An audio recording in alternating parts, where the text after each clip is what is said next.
അത് പ്രധാനമന്ത്രി എൻ്റെ പേര് അതിൽ എനിക്ക് വളരെയധികം സന്തോഷമുണ്ട്. അങ്ങനെ നമ്മുടെ ഹോണറബിൾ പ്രൈം മിനിസ്റ്റർ അങ്ങനെ എൻ്റെ പേര് എടുത്തു പറഞ്ഞതുകൊണ്ട് എനിക്ക് അങ്ങേയറ്റം സന്തോഷമുണ്ട്. പിന്നെ പ്രധാനമന്ത്രി ഇവിടെ വരികയാണെങ്കിൽ ഞാൻ നേരിട്ട് പോയി പ്രധാനമന്ത്രി കാണും. എനിക്ക് ഇഷ്ടപ്പെട്ടിട്ടാണ് ഞാൻ വന്നിരിക്കുന്നത്. അത് ഞാൻ ഇത് വായിച്ചു, ഒരു ലേഖനം വായിച്ചു, ഫ്ലോറൻസ് നൈറ്റിംഗേലിനെ പറ്റി. അവർ ആ യുദ്ധത്തിൽ പങ്കെടുത്തതും അവർ ആ ലേഡി വിത്ത് ലാമ്പ്, ആ ലാമ്പും കൊണ്ട് രോഗികളെ ഇങ്ങനെ നോക്കുന്നതും അന്നത്തോടുകൂടി ഒരു ആകർഷണമാണ് എനിക്ക് ഈ ഫീൽഡിലേക്ക് വരാൻ കാരണം.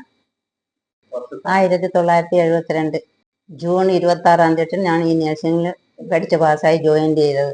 ഞാൻ കാലിക്കറ്റ് മെഡിക്കൽ കോളേജിൽ നിന്നാണ് പഠിച്ചത്. അന്ന് വരുമ്പോൾ സാഹചര്യം വളരെ ലിമിറ്റഡ് സാഹചര്യമാണ് അന്നുണ്ടായത്.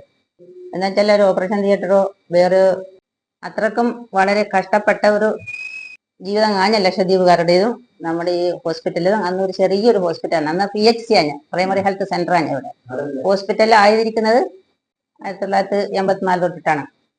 അന്ന് ഓപ്പറേഷനുകൾ ചെയ്തിന്, ചെറിയ ചെറിയ ഓപ്പറേഷനുകളും ചെയ്തിന്. അത് ഞങ്ങൾ പെട്രോൾ മാക്സും എമർജൻസി ലൈറ്റും കത്തിച്ച് വെച്ചിട്ടായിരുന്നു അന്നത്തെ ഓപ്പറേഷൻ നടന്നത്. അത് ഞാൻ ദൃക്സാക്ഷിയാണ്. ഞാൻ ഓപ്പറേഷൻ ഞാൻ പങ്കെടുത്ത ആളാണ്. എല്ലാവരോടും സഹകരിച്ച് ഞങ്ങളെ ഈ ഫീൽഡിലുള്ള മെഡിക്കൽ സ്റ്റാഫ് ആണെങ്കിലും ഞങ്ങളെ ഡോക്ടർമാരാണെങ്കിലും എല്ലാവരോടും എനിക്ക് നല്ല നന്ദി ഉണ്ടാണ്. അവരെന്നാണ് നല്ലോണം, ഞാൻ അവരോട് നല്ലോണം സഹകരിച്ചാണ് തന്നെ. അവരോട് സപ്പോർട്ടുണ്ട്, എനിക്ക് നല്ലപോലെ അവരുടെ സപ്പോർട്ടുണ്ട്.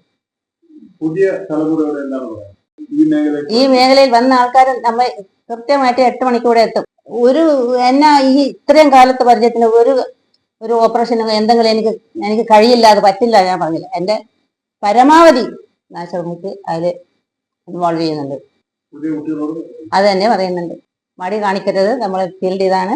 നമ്മൾ ഏത് സമയത്തും, ഏത് അർദ്ധരാത്രിക്കും ഏത് പാതിരാക്കും നമ്മൾ വിളിച്ചാൽ വരേണ്ട കൂട്ടത്തിലാണ്. അതുകൊണ്ട് ഈ ഫീൽഡ് ശരിക്കും നല്ലോണം ഉറച്ചു നിൽക്കുകയാണെങ്കിൽ നല്ലതാണ് മക്കളെ എന്ന് പറയും.